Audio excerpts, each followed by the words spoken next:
Assalamualaikum warahmatullahi wabarakatuh. Om Swastiastu, salam kebajikan, namo buddhaya. Halo penonton setia podcast Laksana, apa kabarnya hari ini? Pasti sudah tidak sabar kan menunggu episode kali ini. Perkenalkan, nama saya Ingrid Aurelia Sandi dari SMA AS Mahabodhi Karimun selaku host pada episode kali ini. Ini merupakan episode kedua podcast Laksana yang diprakarsai oleh Kodim 0317 Tanjung Balai Karimun yang bekerja sama dengan Dinas Pendidikan, Dinas Kominfo, Kabupaten Karimun, dan juga berkolaborasi dengan instansi-instansi lainnya. Podcast ini merupakan podcast yang diadakan oleh pelajar dan untuk pelajar. Yang penting, kita akan membahas tentang topik-topik yang akan menambah pengetahuan para pelajar. Nah, tujuan dari podcast ini adalah berbagi pengetahuan dan juga wawasan, motivasi dan juga inspirasi, diskusi, pertukaran ide, dan juga pembangunan komunitas. Sebelum itu, jangan lupa untuk subscribe channel ini, like, komen, dan share. Pada episode kedua ini, kita mengangkat topik tentang war on drugs. Karena kita menginginkan lingkungan kita aman, sehat, dan terhindar dari penyalahgunaan narkotika. Pada kesempatan baik ini, hadirlah seorang Bapak Erian Nurjandi, SH, selaku Kepala BNN Kabupaten Karimun, dan sebagai narasumber. Selamat pagi, Bapak. Selamat pagi, halo semuanya, kabar baik.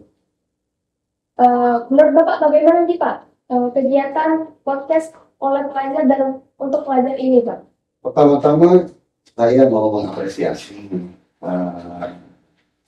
kinerja dari Pak Budi Damani selaku momen ekonomi 021 kali yang sudah memfasilitasi dan mediasi dan memberikan ruang kepada pelajar untuk memberikan informasi kepada generasi muda dalam menambah wawasan mereka semua supaya mereka paham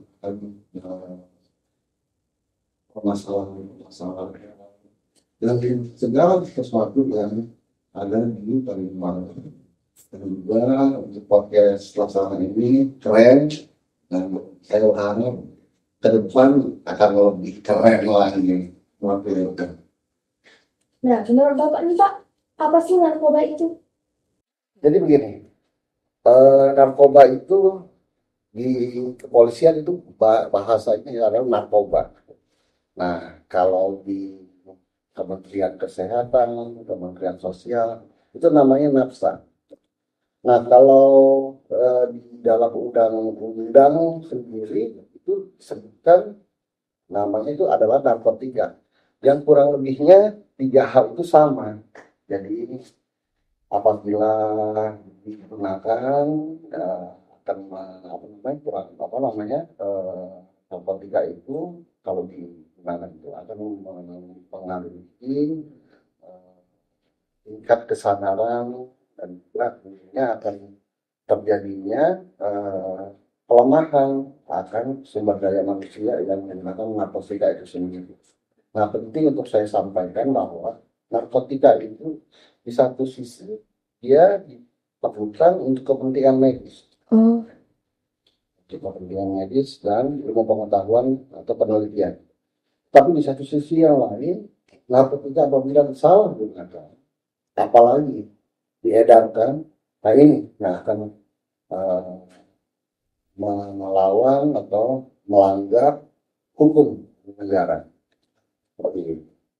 Mengapa sih Pak narkoba itu menjadi ladang subur yang sering menarik minat, padahal ancaman hukumannya dapat dikategorikan termasuk berat? Begini, negara Indonesia sejatinya dari tahun 1976 sudah membuat undang-undang nomor 9 tahun 1976 tentang narkotika. Ini sejarahnya. Pertama kali undang-undang itu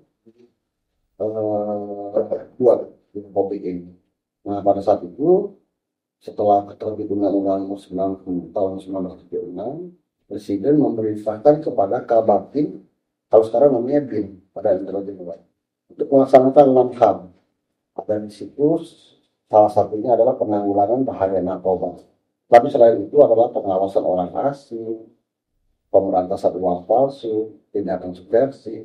Tetapi saya mau mengatakan pada saat itu langsung setelah Kabakin menerima instruksi dari Presiden untuk melaksanakan hal itu, mengkoordinasikan Kabakin itu, Departemen Sosial, Departemen Kesehatan, Kejaksaan, Kepolisian, untuk melaksanakan hal tersebut. Dan konkretnya tahun 1996 bisa diatasi oleh Kabakin. Nah, berjalannya waktu, terbitlah Undang-Undang Nomor 22 Tahun 1997 tentang narkotika juga. Kurang lebih panjang perjalanan, tetapi saya mau mengatakan dari Undang-Undang 9 tahun 1996 dan juga Undang-Undang 22 tahun 1997 ini semangatnya itu punishment-nya penjarakan, hukum seberat-beratnya, penjarakan, hukum seberat-beratnya. Nah, sehingga ada kajian dan akhirnya negara menerbitkan undang-undang yang terbaru, yaitu Undang-Undang Nomor 35 Tahun 2009 tentang narkotika. Yang rohnya itu ada dua. Maksud saya adalah di satu sisi pemberlakuannya ini humanis. Bagi siapa? Bagi pecandu, bagi korban penyalahguna, dan juga bagi penyalahguna narkotika itu sendiri. Nah, di satu sisi undang-undang ini keras dan tegas. Sanksinya itu sampai kepada hukuman mati. Bahkan kalau kita mau cermati dalam pemerintahan itu sekarang miskin kan para bandar, para sindikat narkoba ini. Karena untuk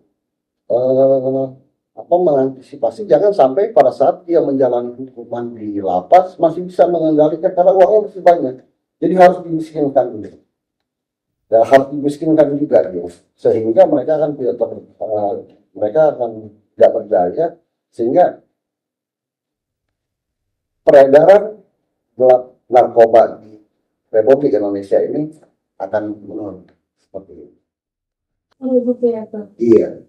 Apakah generasi Z dan Alpha ini menjadi segmentasi sasaran penyalahgunaan narkoba dan lebih rentan terhadap narkoba? Itu dia semangat daripada Undang-Undang Nomor 35 Tahun 2009 tentang narkotika. Dalam konsideran undang-undang tersebut disebutkan bahwa negara menjaga kualitas sumber daya manusia Indonesia. Nah, generasi yang disampaikan tadi itu kan ada yang namanya bonus demografi di tahun 2035.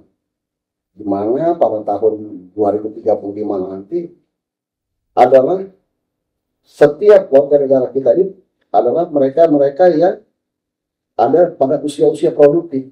Permasalahannya ini, negara siap untuk memanfaatkan bonus demografi ini.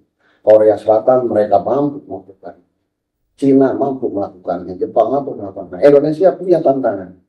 Salah satunya adalah bagaimana negara mengatasi permasalahan narkoba. Harus dimulai dari kemarin sudah, sekarang juga sudah, dan ke depan juga harus juga. Untuk apa? Karena mereka-mereka yang di tahun 2035 nanti masuk di dalam usia produktif, ini bisa kuat dia, bisa sehat, kuat, ya tentunya tanpa narkoba. Karena kalau dengan menggunakan narkoba, sudah pasti ada lemah mereka. Mereka akan menjadi generasi-generasi yang lemah, mereka akan menjadi generasi-generasi yang kuat, sehingga kualitasnya pasti tidak baik. Dan produktivitasnya juga tidak baik. Nah, sehingga bagaimana kita secara bersama-sama atau negara secara bersama-sama ini mampu untuk memanfaatkan bonus demografi yang saya sebutkan tadi. Nah, begitu untuk menanggulangi penyalahgunaan narkoba ini, Pak, apa sih program dan upaya dari BNN? Baik, terima kasih. Mungkin saya mau menjelaskan sedikit bahwa berdasarkan Undang-Undang 35 tahun 2009, tugas daripada BNN, tugas pokok fungsinya adalah melaksanakan program pencegahan dan pemberantasan penyalahgunaan dan peredaran gelap narkoba. seperti itu. Ada 4 hal yang wajib untuk dilaksanakan, yaitu pencegahan, pemberdayaan masyarakat, rehabilitasi, dan pemberantasan. Program 4 ini yang memang menjadi 4 hal yang menjadi konsen kami untuk kami laksanakan. Tentunya bukan hanya BNN sendiri, tentunya dengan TNI juga, bagaimana saat ini dalam podcast laksana saya mengundang Pak Dandim untuk memberikan edukasi kepada pelajar atau generasi muda untuk bagaimana yuk kita secara bersama-sama kita laksanakan pencegahan secara optimal, pemberdayaan masyarakat secara optimal, rehabilitasi, dan juga pemberantasan ini. Nah, saya mengharapkan ke depan bersama-sama lagi instansi terkait lainnya ini bisa kita melangkah bersama memerangi narkoba. Karena penting untuk diketahui bahwa Presiden selaku kepala pemerintah dan juga kepala negara sudah mengeluarkan Instruksi Presiden nomor 2 tahun 2020 tentang rencana aksi nasional pencegahan dan pemberantasan penyalahgunaan dan peredaran gelap narkotika dan prekursor narkotika tahun 2020 sampai tahun 2024. Dan saya mengapresiasi podcast laksana ini dalam bagaimana kembali lagi memberikan edukasi hal-hal yang bermanfaat yang perlu diketahui oleh generasi muda sehingga generasi muda sadar dan menolak narkoba. Oh, jadi untuk menanggulangi penyalahgunaan narkoba itu bukan hanya tugas BNN, Pak, ya? Tapi tugas kita bersama, ya, Pak? Betul sekali. Dan bagaimana pendapat Bapak nih, Pak, untuk misalnya ada seorang siswa yang tertangkap mulai nih, Pak, pelajaran kalau itu masuk dalam penyalahgunaan narkoba? Nah, ini dia masuk di dalam kategori nafsa. Dia penggunaan lem atau seandainya ada merek tertentu obat batuk yang sirup, saya nggak tahu nama mereknya. Itu kalau digunakan secara wajar kan paling banyak 2 untuk menghilangkan batuk. Nah, kembali lagi kalau ini dia tidak masuk di dalam jenis narkotika, tidak ada. Baik itu di lampiran 1, lampiran 2 maupun lampiran 3. Dan juga tidak masuk di dalam jenis psikotropika, tidak masuk. Psikotropika diatur sendiri ya, undang-undangnya nomor 5 tahun 1993 tentang psikotropika. Tetapi permasalahan ini banyak memang ditemukan di Indonesia dan yang menggunakan untuk kalangan pelajar.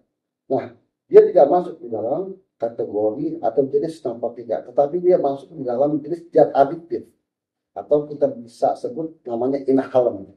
Nah, solusinya bagaimana sih?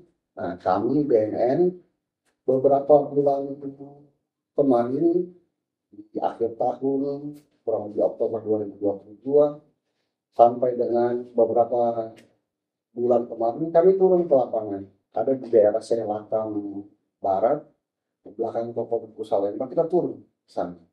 Kita memberikan himbauan, sosialisasi karena banyak kalau dipermasalahkan ada di situ. Dan mereka menggunakan lem, salah utamanya. Dan juga mereka dari sekian jumlah orang yang ada di situ, mereka bukan warga daripada Karimun. Tetapi kan itu bukan alasan daripada kita BNN untuk tidak menanggulangi permasalahan penggunaan jenis inhalan tersebut. Nah, kita turun ke sana, saya sangat bersyukur sedikit demi sedikit kita bisa selesaikan dan sekarang jumlah daripada penggunaan sana relatif sudah menurun seperti itu. Bahkan mungkin ya semoga sudah nggak ada lagi. Oh, jadi dengan sosialisasi dan penyuluhan terhadap anak tersebut, kita jadi sadar Pak ya akan berbahayanya narkotika, berbahayanya narkotika tersebut. Iya. bahayanya penggunaan daripada penggunaan lem tersebut. Karena begini, penggunaan lem itu kurang lebihnya itu akan sama dengan orang yang menggunakan jenis narkotika. Mungkin jutaan yang ada sel saraf yang ada di otak kita ini. Nah, sekali mereka menghirup itu mungkin puluhan saraf otak itu putus gitu loh. Begitu juga dengan jenis narkotika dan juga jenis psikotropika yang saya sebutkan tadi. Tetapi kembali lagi ke pertanyaan tersebut bahwa kami BNN kami gandeng di sini Satbimas, Polres, dan kami juga gandeng juga dinas sosial untuk ayo kita bersama-sama kita mengatasi permasalahan di wilayah hukum Kabupaten Tarino bersama-sama, dan hasilnya pun juga akan kita nikmati juga secara bersama-sama dengan tujuannya yaitu memberikan atau menjaga kualitas daripada masyarakat, sumber daya manusia masyarakat di Karimun. Berbicara tentang obat-obat yang mengandung zat nafza ini, Pak, penanganan dari bagian tersebut. Penanganannya yang saya sebutkan tadi, selain pencegahan, ada pemberdayaan masyarakat, ada juga pemberantasan. Kami sudah memiliki klinik pertama BNN Kabupaten Karimun. Jadi saya di dalam setiap kegiatan sosialisasi, kegiatan penyuluhan, dan juga jajaran daripada BNN Kabupaten Karimun saya perintahkan untuk terima mereka. Artinya kalau ada yang secara volunteer sukarela datang ke klinik untuk kita obati, kita akan obati. Bukan sampai sembuh saja, karena dalam penanganan rehabilitasi ini penting untuk saya sampaikan bahwa setelah mereka menggunakan lem, contohnya sih, mereka harus disembuhkan dulu. Setelah sembuh, mereka harus pulih. Ada fase yang memang harus dirawat. Pertama sakit, dia harus sembuh. Setelah sembuh, dia harus pulih. Setelah pulih, dia harus produktif. Dan setelah produktif, dia harus dapat berfungsi sosial. Artinya, kembali seperti sedia kala sebelum yang bersangkutan menggunakan narkotika, itu psikotropika, itu atau jalan aktif yang ada disebutkan tadi. Nah, selain daripada itu, kami juga melakukan penjangkauan dalam artian setelah dilakukan rehabilitasi, ada program namanya pasca rehabilitasi. Kami monitor, jadi terhadap si A, B, kami lakukan lagi. Kami datang, apakah yang bersangkutan itu masih menggunakan atau tidak lagi menggunakan daripada narkoba. Ini sebagai bentuk antisipasi kami atau lebih memastikan bahwa yang sudah menggunakan narkoba sudah benar-benar tidak lagi terpapar terhadap bahaya daripada narkoba dan juga jenis-jenis lainnya. Betul, Pak. Sama dengan beberapa kasus bagi korban pecandu narkoba, dia pergi ke sebuah spesialis untuk rehabilitas. Kemudian dia diberikan surat oleh dokter spesialis tersebut untuk boleh menggunakan narkoba dalam dosis yang rendah. Bagaimana pendapat Bapak tentang ini?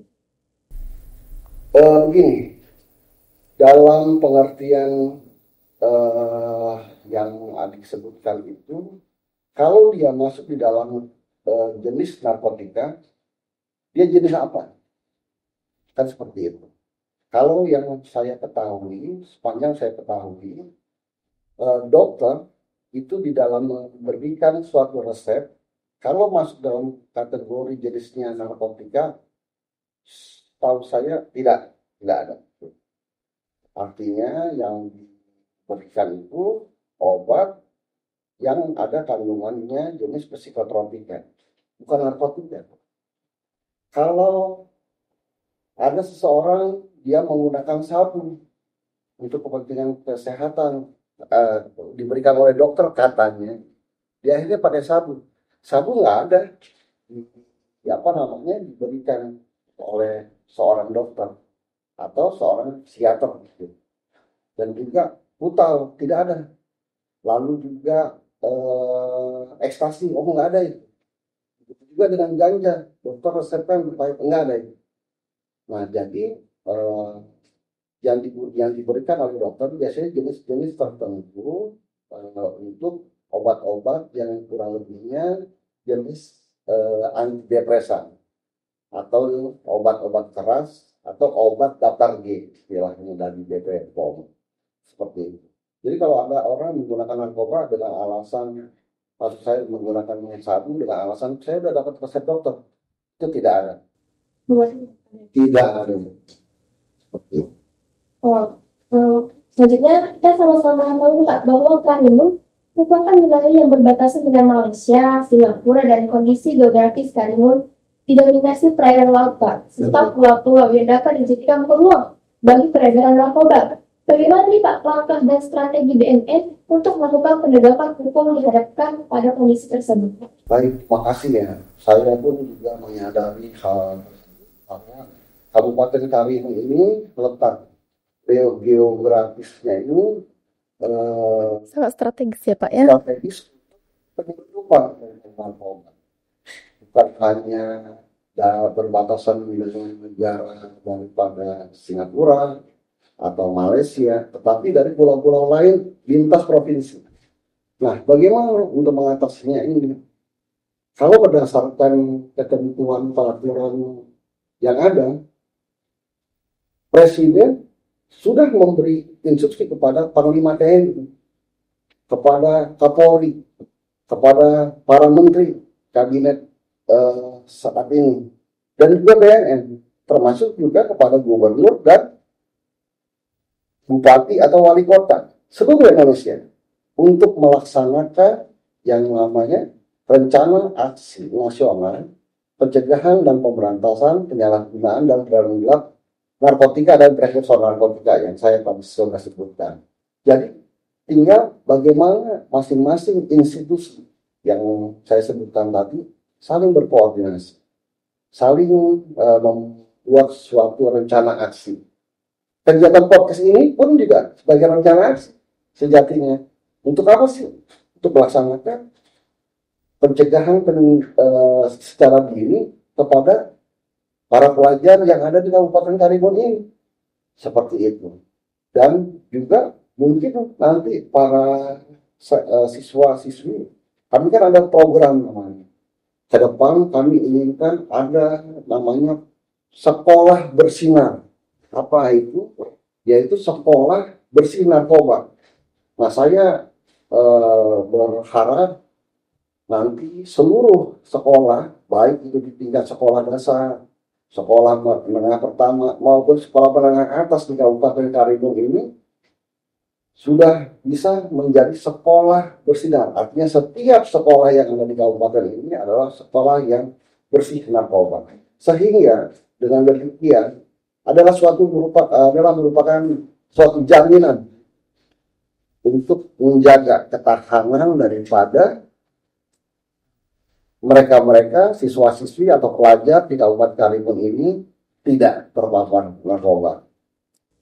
Nah Pak, untuk program sekolah bersinar itu Pak, Ya. apakah BNN pernah turun nih Pak ke sekolah-sekolah untuk misalnya tes urin atau tes kejilisnya untuk melihat persentase dari kecanduan narkoba di kalangan pelajar? Baik, terima kasih. Kami selalu turun, apalagi saat ini ada masa pengenalan di lingkungan sekolah. Kami turun ke sekolah-sekolah di mana memenuhi undangan daripada sekolah tersebut. Tapi tidak berhenti di situ. Kami pun juga melakukan upaya koordinasi dengan sekolah. Kami turun tanpa ada permintaan dari sekolah dengan tujuan bahwa kita memberikan suatu penyuluhan pada sekolah. Dan jika pihak sekolah juga memang kita lihat memang diperlukan, kita lakukan yang namanya screening atau tes urin. Nah, berkaitan dengan permasalahan bagaimana jika seorang pelajar dia menggunakan narkotika dan ketangkap oleh BNN, dia ketangkap oleh polisi karena barang bukti ada padanya. Misalnya dalam sakunya itu ada ganja, ya harus dilakukan penangkapan oleh aparat penegak hukum dalam hal ini BNN atau kepolisian. Lalu upaya apa yang bisa dilakukan? Ya upaya penegakan hukum. Jadi harus diproses secara hukum. Namun demikian, karena mereka ini para pelajar adalah anak-anak masih di bawah umur, dapat dilakukan upaya diversi. Makanya di Kabupaten Karimun ini sudah ada tim asesmen terpadu yang terdiri dari 2 tim. Ada tim hukum yang terdiri dari kami, penyidik BNN, lalu penyidik daripada kepolisian Resort Karimun, dan juga jaksa, kan gitu. Serta ditambah lagi oleh anggota Balai Pemasyarakatan. Nah ini yang diperlukan. Balai Pemasyarakatan ini nantinya akan bersama dengan penyidik dalam melakukan upaya diversi itu. Selain itu ada yang namanya tim medis terdiri daripada dokter dan psikolog yang akan memeriksa. Mereka akan melakukan asesmen dengan waktu yang ditentukan berdasarkan undang-undang. Nah, hasilnya yang seperti saya sebutkan tadi bisa dilakukan upaya diversi. Nah, upaya diversi ini pun juga tidak serta-merta hanya ditangani oleh tim hukum dan tim dokter saja, tetapi harus kita panggil orang tua. Kita panggil pemuka atau tokoh masyarakat atau tokoh agama yang ada di rumah, seperti misalnya ketua RT-nya, ketua RW-nya, bahkan mungkin ya pemuka agama yang ada atau pemuka masyarakat yang ada di mana anak tersebut tinggal. Nah, dengan demikian mereka akan tetap namanya diproses secara hukum karena harus ada penetapan dari pengadilan seperti itu. Tetapi kembali lagi seperti yang saya sebutkan tadi, bahwa roh daripada Undang-Undang 35 ini di satu sisi ini adalah humanis. Humanis itu artinya untuk mereka yang merupakan pecandu, penyalahguna, apalagi korban penyalahguna narkoba, tempatnya jangan di penjara, tapi direhabilitasi. Untuk apa? Untuk memberikan kepastian kesehatan kepada yang bersangkutan.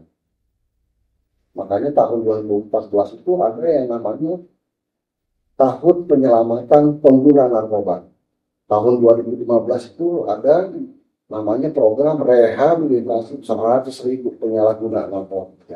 Seperti itu. Oh, Pak, tadi di dalam diversi itu ada peran orang tua, Pak, ya? Orang tuanya harus dipanggil. Terus bagaimana pendapat Bapak melihat peran orang tua dalam pencegahan penyalahgunaan narkoba itu? Orang tua sangat sentral sekali, sangat krusial sekali, sangat dibutuhkan sekali, sehingga kami di dalam melakukan kegiatan pencegahan dan juga pemberdayaan masyarakat, kami akomodir, kita undang para orang tua siswa juga dalam bagaimana melakukan penyuluhan supaya anak-anak bisa juga dimonitor atau dipantau oleh para orang tua atau wali di dalam kesehariannya, berteman dengan siapa, kemana, melakukan kegiatan apa. Orang tua harus tahu. Nah, tidak berhenti saja di situ. Kami BNN Kabupaten Karimun khususnya di sini melihat ada peran namanya tim penggerak PKK. Nah, bagaimana sih BNN bisa menggerakkan atau memberikan empower? Empower itu pemberdayaan kepada masyarakat di dalam bagaimana mengatasi permasalahan narkoba. Sehingga kami membuat buku pedoman atau pedoman ketahanan keluarga dalam menanggulangi permasalahan narkoba. Nah, tidak berhenti di situ, kami berupaya, ya BNN berupaya untuk membuat suatu atau diterbitkan suatu surat keputusan gubernur dalam hal ini ya tentunya Gubernur Kepri untuk membuat surat keputusan gubernur terkait dengan peran tim penggerak PKK ini. Karena tim penggerak PKK ini itu adanya di level provinsi, dia ada di 7 kabupaten kota yang ada di provinsi Kepri ada. Di kecamatan dia ada, di kelurahan dia ada, di desa dia ada.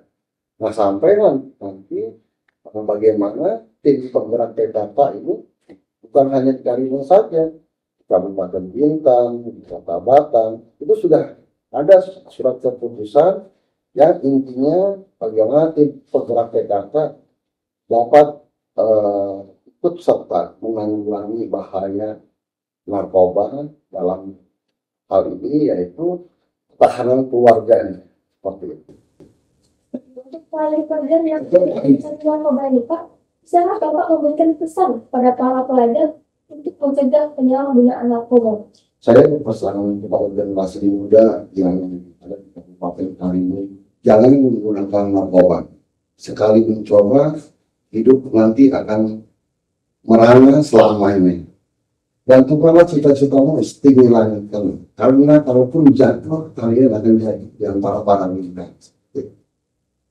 Baik, penonton setiap waktu laksana untuk menanggulangi penyalahgunaan narkoba ini bukan hanya tugas BNN, melainkan tugas kita bersama. Dan untuk para pelajar-pelajar di rumah, jangan sekali-sekali untuk mencoba-coba narkoba, karena dapat merusak masa depan generasi milenial. Baik, terima kasih Bapak Edian Noviandi SH atas segala ilmu-ilmu dan juga informasi yang telah diberikan. Selamat jumpa. Yo, sampai jumpa.